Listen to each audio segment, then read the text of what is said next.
Welcome to Afro Tales Nyaya. Before we go into the story, subscribe, share the link and drop a comment. Against all odds, us. The first thing Tariro Dube noticed about Shelton Muchengeti was his shoes. They were white, the kind of white that had clearly never made acquaintance with dust, mud, or the honest chaos of everyday life. That could never, not in 1,000 rainy seasons, survive a single afternoon in Budiriro. She was still thinking about those shoes when the shiny posh car door swung open and Shelton stepped out with the easy confidence of someone who had never once worried about where his next meal was coming from. He took exactly one stride forward and landed, with magnificent, almost poetic precision, directly into the muddy puddle left behind by the previous night's rain. Brown water erupted in every direction. It climbed his ankles. It kissed his shins. It decorated those pristine white sneakers with a generous coat of Budiriro's finest soil, and the universe seemed to exhale with satisfaction. The children nearby lost their minds. One little boy laughed so hard he toppled sideways off the low wall he had been sitting on and lay on the ground, still cackling, completely unbothered about the fall. 3 girls clutched each other, helpless with giggles. An elderly man passing by paused, looked at the scene, looked at Shelton, and quietly turned away to hide his own smile. Tariro pressed her lips together and shook her head slowly. "Welcome to Budiriro," she said. Shelton stared down at his shoes. At what used to be his shoes. A muscle flickered in his jaw as he processed the tragedy unfolding below his ankles. "My mother," he said finally, his voice very quiet and very careful, "is going to kill me." The children laughed even harder. The little boy on the ground kicked his feet in the air. And Tariro, despite everything, despite the ridiculousness of this man and his ruined shoes and his shiny car parked at the wrong angle on a road that clearly had opinions about shiny cars, felt a smile pulling at the corner of her mouth. She couldn't stop it. She didn't particularly want to. She had absolutely no idea, standing there in the golden afternoon light of Budiriro, that this awkward, well-dressed, puddle-finding man from Borrowdale was about to rearrange her entire life. Shelton Muchengeti was, by every available measure, a man who was easy to be impressed by. He had learned this early and had grown quietly accustomed to it. He drove the right car, wore the right clothes, carried his surname like a quiet announcement. People noticed. People leaned in. People smiled in that particular way that had more to do with what he represented than who he actually was. And then there was Tariro. He could not, for the life of him, figure her out. When he offered to pay for her lunch at the market one afternoon, a casual, generous gesture that had always landed well with everyone else, she simply smiled, reached into her own purse, and paid for her own meal. Not dramatically. Not to make a point. Just naturally, as if it had never occurred to her that she might wait for someone else to take care of it. When he arrived to their volunteer sessions wearing designer clothes that cost more than most people earned in a month, she tilted her head, looked him up and down with the calm assessment of someone pricing second-hand goods, and said, "You do know we're painting walls today." Then she handed him an apron that had seen better decades. When, in a moment of particularly poor judgment, he mentioned his family's mansion in Borrowdale, the gardens, the imported tiles, the number of floors, she listened politely. Then she yawned. Not a hidden yawn. A real, full, unembellished yawn, accompanied by a slow blink, as if he had just recited a very long list of moderately interesting furniture. He was completely enchanted. One afternoon they sat together in the shade after a long morning of volunteering, and Tariro turned to him with genuine curiosity in her eyes, not the polished, careful curiosity of someone trying to impress, but the real kind, the kind that simply wants to know. "So," she said, sipping from a bottle of water, "how many bedrooms does your house have?" Shelton shrugged. 12. Tariro choked. Actual water came out of her nose. She turned away, coughing, and when she looked back her eyes were watering. 12. Maybe 13, he said. "I've honestly never counted." She stared at him. "You have never counted how many rooms are in the house you live in?" He laughed. It was, now that she said it aloud like that, genuinely absurd. "No, I haven't." Tariro was quiet for a moment. When she spoke again, her voice wasn't mocking. It was simply honest, the way she always was. "My entire house," she said, "could fit inside one of your bedrooms." probably with space left over for a small garden. Shelton didn't say anything. There was nothing clever to say. For the first time in his life, he felt genuinely embarrassed by his wealth. Not because it was wrong to have it, but because he had lived inside it like a fish inside water, never once stopping to consider what it looked like from the outside. Never once noticing what he had simply because he had always had it. That night he walked through his family's mansion differently. He counted the rooms. There were 14. He stood in the middle of the largest one, a sitting room no one ever really sat in, and found that the silence in it was very large and very empty and not particularly comfortable.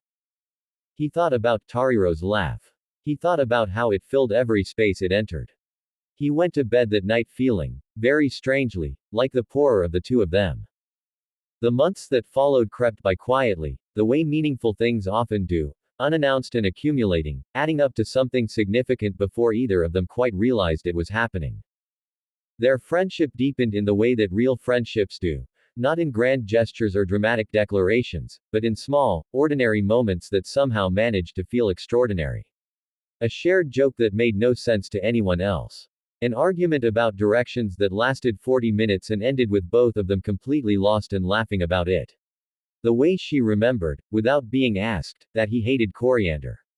The way he always saved the corner piece of cake for her, because she had mentioned once, just once, that it was her favorite. Slowly, almost without noticing, Shelton began spending more time in Budiriro than in Borrowdale. More time in the market lanes and dusty roads than in the manicured gardens he had grown up in. The neighborhood, which had seemed so foreign to him that first splash-soaked afternoon, began to feel oddly like somewhere he belonged. Then came the afternoon he visited Tariro unexpectedly and found her behind a folding table near the market, selling homemade scones wrapped in brown paper. She was haggling cheerfully with a woman over the price of a dozen, her hands moving expressively, her laugh cutting through the noise of the market like something warm. Shelton stood at a distance for a moment, just watching her. There was something about her in this setting, completely at ease, completely herself, that made something quiet and persistent stir in his chest. And then one of the schoolboys nearby spotted him. "Ah, Mukwasha!" The boy bellowed at the top of his lungs. The word rolled through the market like a stone downhill, picking up speed and volume as it went. Other boys took it up. Heads turned. Women at vegetable stalls looked over. Someone clapped. Ghetto son-in-law. Mukwasha. Tariro went the color of a tomato. She covered her face with both hands. "I do not know him," she said firmly to no one in particular. "I have never seen that man before in my life." But Shelton grinned. He grinned the wide, genuine, slightly helpless grin of a man who has just been claimed by a community and doesn't mind one bit. He raised a hand and waved at the boys like a politician arriving at a rally. They loved him for it. For weeks afterward, Mukwasha was simply his name in Budiriro. Elderly women selling tomatoes would call out to him as he passed. Street vendors saved him the good avocados. Children ran alongside his car when he drove in, shouting the name like an announcement. He had spent his whole life being known for his family name. For what his surname opened and what his money could buy. Here, for the first time, people knew him for nothing more than the fact that he showed up, he was kind, and he had once stepped into a puddle in a way that had entered local legend. He found, to his considerable surprise, that he preferred it enormously. The day Shelton understood that he was in love with Tariro was not the day she was particularly beautiful, or particularly funny, or particularly anything. It was an ordinary evening in the ordinary way that the most important moments often are. He had just come from a meeting with his father. These meetings always left him feeling like a coat that had been buttoned too tightly, constricted, slightly off kilter, unable to take a full breath. The family business was all anyone in his household ever talked about. Profits, investments, expansion, the long shadow of the Muchengeti name and what it required of the next generation. Shelton felt trapped inside a life that had been so carefully designed for him that there was no space left in it for him to actually live. He drove without a clear destination and ended up, as he often did lately, in Budiriro. He found Tariro sitting on the low step outside her grandmother's house, watching the last of the evening light go orange over the rooftops. She looked up when she heard his car. Said nothing. simply moved slightly to make room beside her. He sat down. The silence was the comfortable kind, the kind that doesn't require filling. After a moment, she handed him a cup of tea. He hadn't asked for one. She'd simply known. You look terrible, she said, with the matter-of-fact warmth of someone who could say so because she meant well and he knew it. Thank you, he said. You need someone to tell you the truth more often. He almost smiled. Go on, then. She was quiet for a moment, turning her own cup between her palms. When she spoke, her voice was gentle but steady. You spend so much time trying to become the person everyone else needs you to be, she said, that I wonder if you ever ask yourself what you actually want. The words landed somewhere soft and unprotected inside him. What if I disappoint them? He asked. It came out quieter than he intended. More honest. Tariro looked at him. In the fading evening light, her eyes were very steady and very kind. What if, she said simply, you made yourself proud instead? Something shifted inside him. Something that had been held very rigid and very tight for a very long time loosened, just slightly, the way a window opens to let in the first proper breeze of the season. He looked at her, this woman who paid for her own lunch, who handed out aprons without ceremony, who could silence a market with her laugh, and understood with perfect, quiet certainty that he was completely in love with her. He didn't say it. Not yet. But he held the knowledge carefully, the way you hold something you don't want to drop. Their relationship became official on a Tuesday, of all days, an ordinary Tuesday that became extraordinary the moment Shelton said what he'd been carrying for weeks and Tariro said yes before he'd even finished the sentence. He laughed. She laughed. The moment was not cinematic, it was better than that. It was real. For 3 months, the world was generous with them. There were long walks and longer conversations, quiet evenings and easy silences. There was the particular joy of loving someone who already knows the worst things about you and has decided to stay anyway. They argued about small things and made up quickly and found that even the arguing felt like something precious because it meant they were close enough to bother. Then came the evening Shelton brought Tariro home to meet his family. She had worn her best dress. She had rehearsed small talk in the mirror. She had told herself firmly that it would be fine, that people were people, that love was enough. It was not fine. His mother smiled the particular smile of a woman who has already made up her mind and is simply waiting for the conversation to confirm it. His father asked Tariro questions about her family that were polite in their wording and pointed in their meaning. The dinner lasted 2 hours and felt like 6. The silences at the table were not the comfortable kind. Afterward, in the car on the way home, Tariro sat very still and looked out the window at the passing streetlights. Shelton drove and said nothing, because there was nothing adequate to say, and he understood that. When the tears came, they came quietly, the kind that arrive not in sobs but in a slow, dignified overflow that is somehow worse.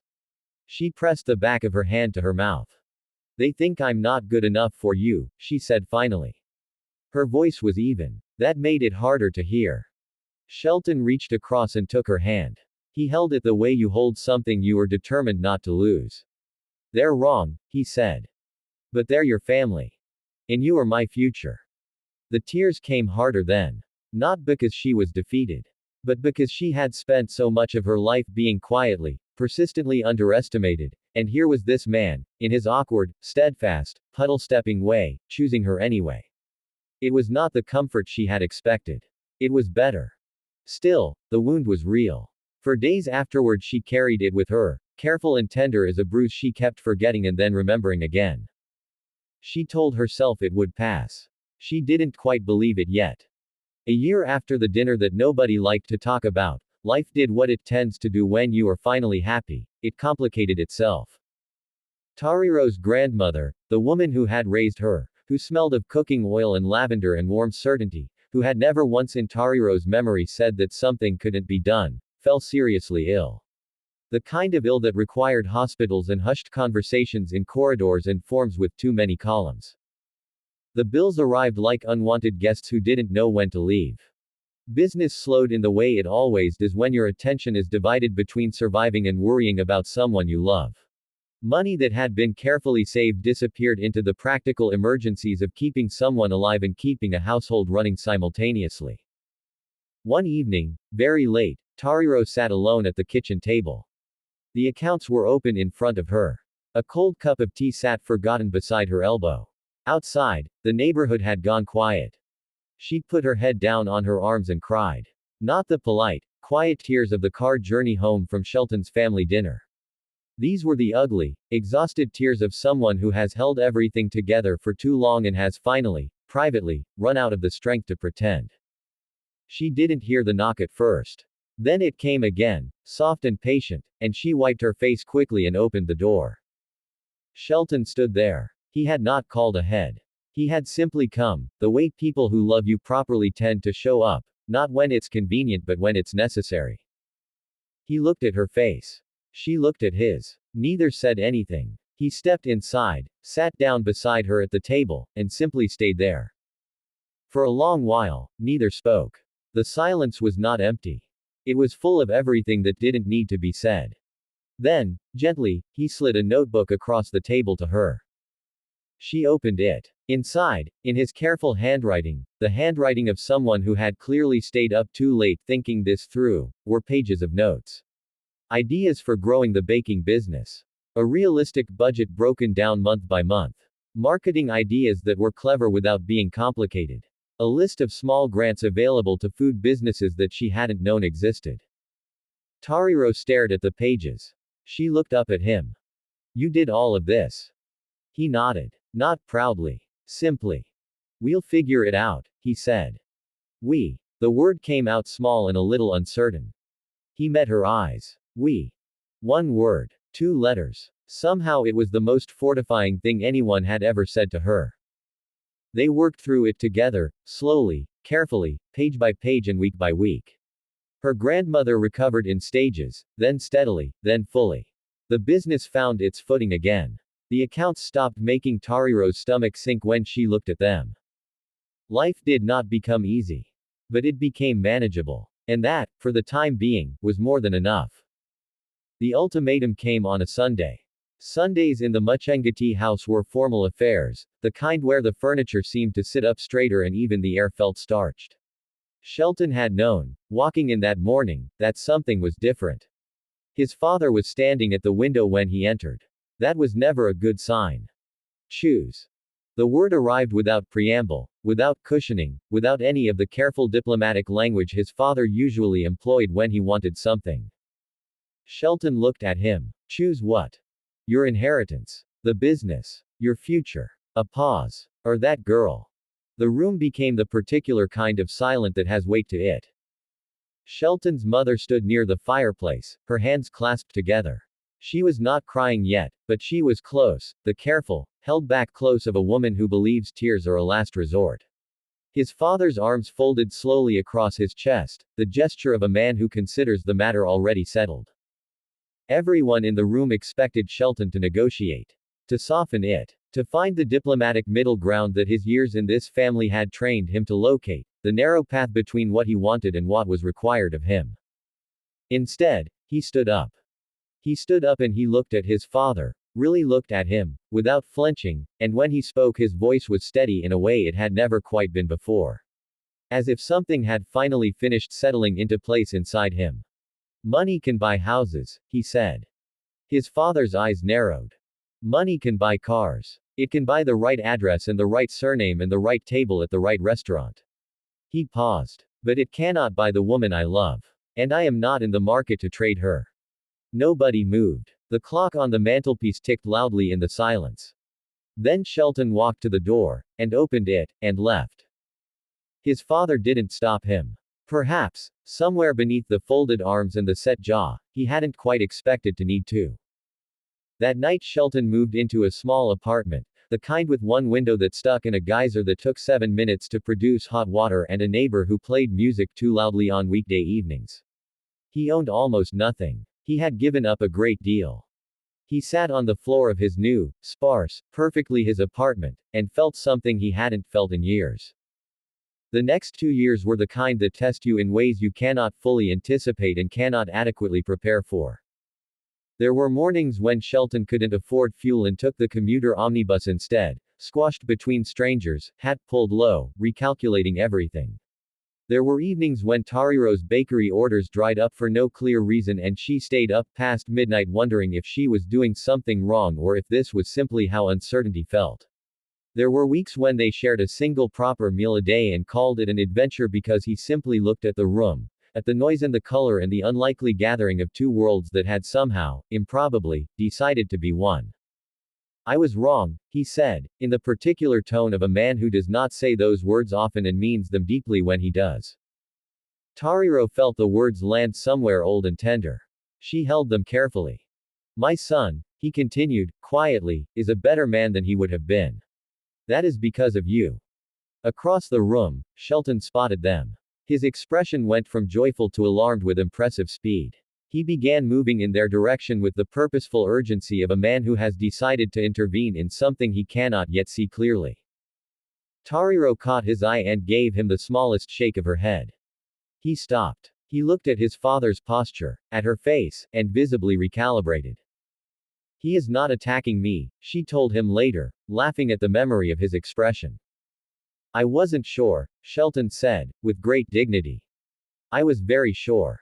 He grinned. Then pulled her onto the dance floor, because the music had shifted to something irresistible and the evening was still young, and there were friends waiting and food waiting and a whole particular kind of happiness that wanted to be fully inhabited rather than simply observed.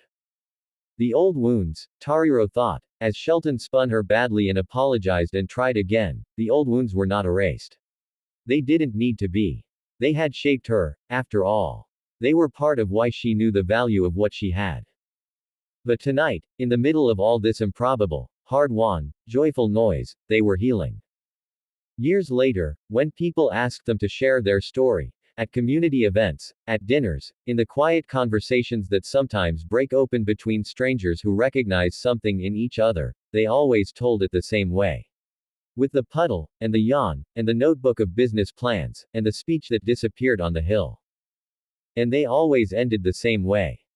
Your beginning does not determine your ending. The rich boy from Borrowdale and the girl from Budiriro had met the full spectrum of what life offers. Rejection and acceptance, heartbreak and repair, loss and unexpected abundance, doors closed and others opened by sheer refusal to stop knocking.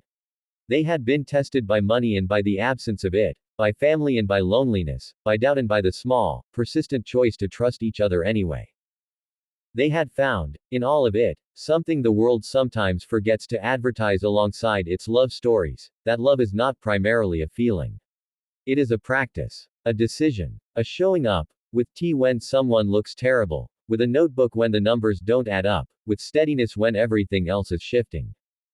And in the end, love won. Not because life was easy. Not because everyone approved or every door opened or every ending arrived on schedule. But because they refused, quietly and stubbornly and with occasional arguments about directions, to give up on each other. Against all odds, it was always them. The end.